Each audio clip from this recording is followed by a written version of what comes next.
హైదరాబాద్లో జరుగుతున్న సిపిఎం సమర సమ్మేళనంలో కేరళ ముఖ్యమంత్రి పినరయి విజయన్ ప్రసంగిస్తున్నారు. ప్రత్యక్ష ప్రసారం ద్వారా చూద్దాం. విద్యాలయాలను నిర్వీర్యం చేస్తున్నారు. ఇది ఎక్కడ చూసినా జరుగుతుంది. గుజరాత్ లో పాఠ్య పుస్తకాలను సిలబస్ మొత్తాన్ని కూడా కాషాయీకరణ చేయడం మనం చూసాం.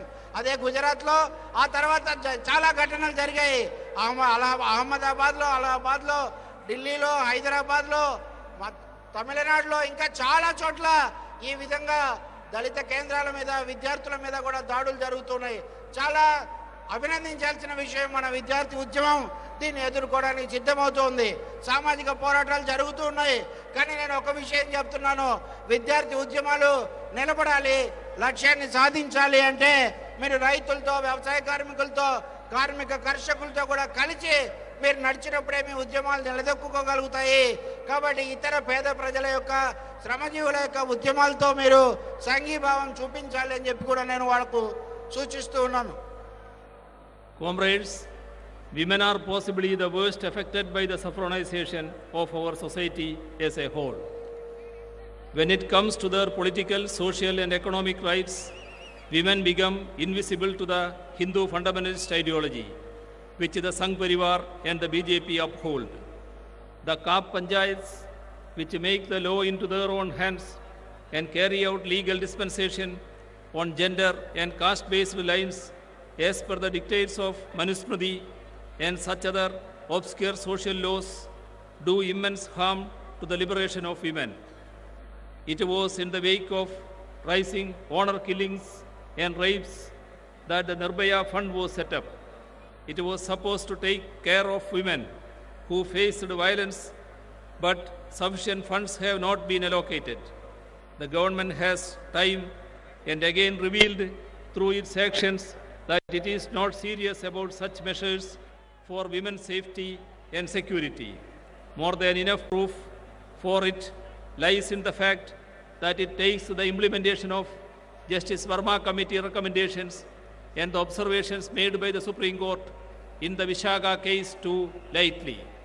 The growth of right-wing fringe groups, the Ram Sena, Bajrang Dal, etc., as the self-styled protectors of Indian culture, is posing further threats to the choice, freedom, security of women.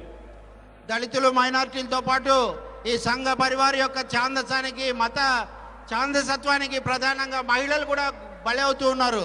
వీళ్ళు మనుస్మృతి ప్రకారం పోవాలంటారు. దాంట్లో మహిళలకు ఎలాంటి హక్కులు, సమానత్వం, స్వేచ్ఛ ఉండేటటువంటి అవకాశం లేదంటారు. అందుకనే వాళ్ళని అనేక ఆంక్షలకు, అనేక అణచివేతలకు గురి చేస్తారు. మీకు తెలుసు, కుల పంచాయతీలు, కఫ్ పంచాయతీలు అంటారు. ఈ కుల పంచాయతీలు పెట్టి కులం ప్రాతిపదిక మీద వాళ్ళు స్త్రీ పురుష ప్రాతిపదిక లింగ వివక్ష చూపించి అనేక శిక్షలు వేయడం మనం చూసాం.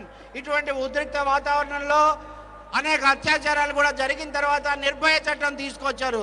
కానీ నిర్భయ చట్టం అమలు జరపడం మీద వీళ్ళకి ఎంత మాత్రం శ్రద్ధ లేదు. కాబట్టి నిర్భయ చట్టం అమలుకు వీళ్ళు నిధులు ఇవ్వరు.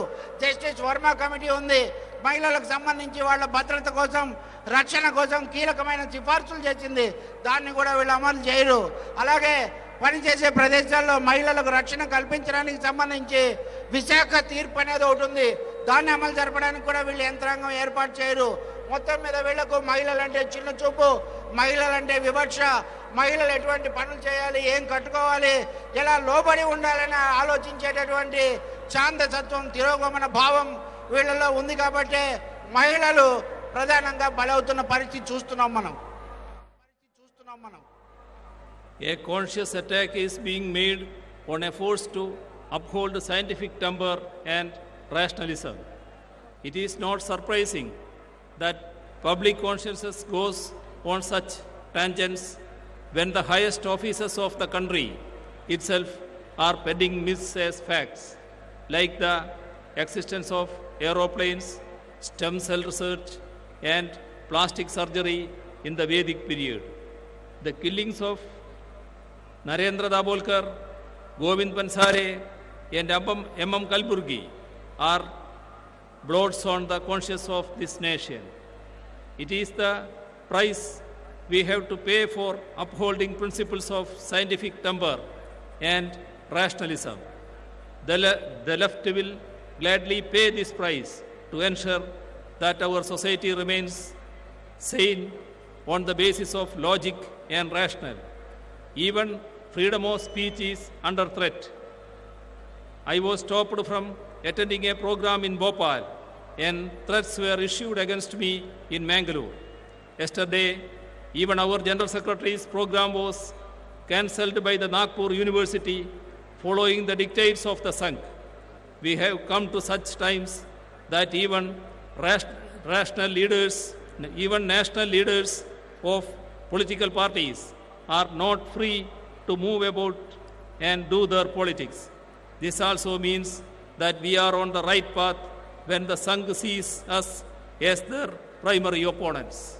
అంతేకాదు ఈ బీజేపీ ఆర్ఎస్ఎస్ సంఘ పరివార్ ఈ వ్యవస్థకు హేతువాదం అన్న ఆలోచన శక్తి అన్న తర్కము విజ్ఞాన శాస్త్రం ఇటువంటి వీళ్ళకి ఎంత మాత్రం కూడా పట్టవు. అన్ని వేదాల్లో ఉన్నాయి, వేదాల్లోనే విమానాలు ఉన్నాయి, వేదాల్లోనే ప్లాస్టిక్ సర్జరీలు ఉన్నాయి, వేదాల్లోనే అన్నీ ఉన్నాయని చెప్పి వీళ్ళు చెప్తూ ఉంటారు.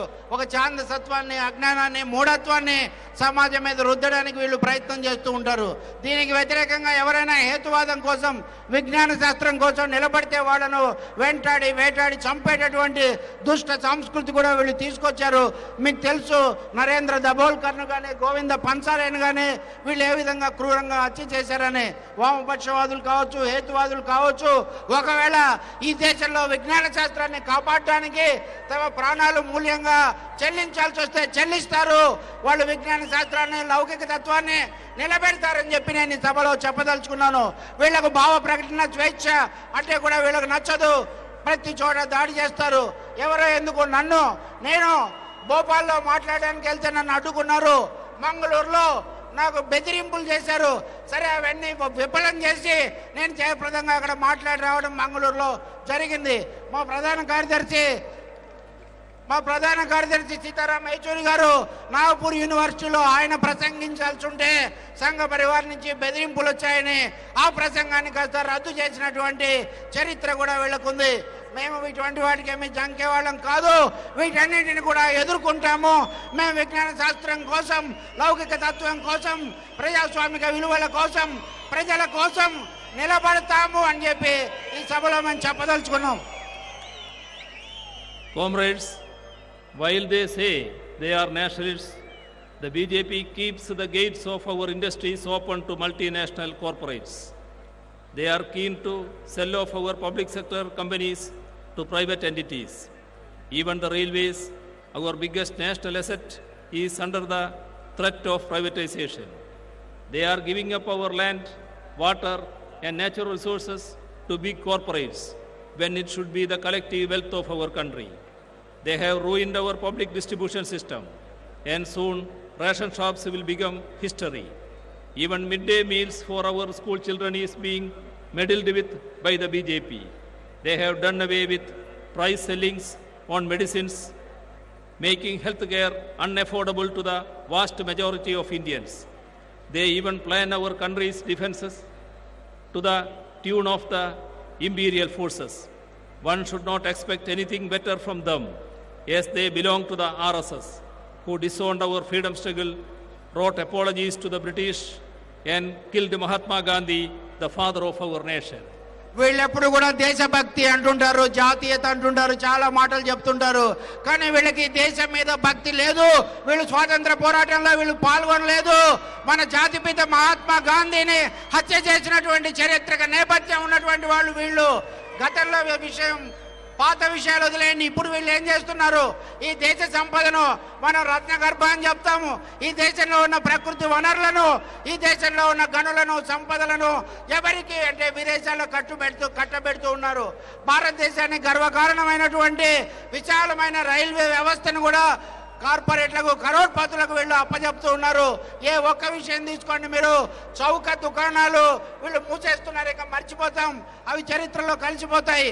పసిపిల్లలకు అన్నం పెట్టే మధ్యాహ్న భోజన పథకానికి కూడా వీళ్ళు ఎసరు పెడుతూ ఉన్నారని చెప్పి మీరు గుర్తుపెట్టుకోండి. దేశం అంటే మట్టి కాదు, దేశం అంటే మనుషులు అయిన దేశ ప్రజలకు ఆరోగ్యాన్ని, ప్రాణాన్ని కాపాడాల్సిన మందుల ధరల మీద కూడా వీళ్ళు నియంత్రణ ఎత్తేసారు. మందులు ఖరీదైపోతాయి, ప్రజలు కొనలేని పరిస్థితి వస్తుంది. ఈ విధంగా ఏ కోణంలో చూసినా కానీ దేశాన్ని కాపాడే పని కానీ, ప్రజలకు భద్రత, రక్షణ కల్పించే పని కానీ వీళ్ళు చేయడం లేదు. ఆర్ఎస్ఎస్ కు దేశభక్తికి సంబంధం లేదు కాబట్టి వీళ్ళు దేశభక్తి గురించి ఎన్ని గొప్పలు చెప్పినా ఆచరణ మటుకు పూర్తి భిన్నంగా ఉంది. Before I conclude, I think it is imperative to burst the myth that the BJP and the Sangh Parivar are undefeatable. In the wake of the current assembly election results, many are expressing the opinion that they cannot be defeated. However, I do not think that it is true. I mentioned earlier how in Goa and Manipur, the BJP used undemocratic means to form the government despite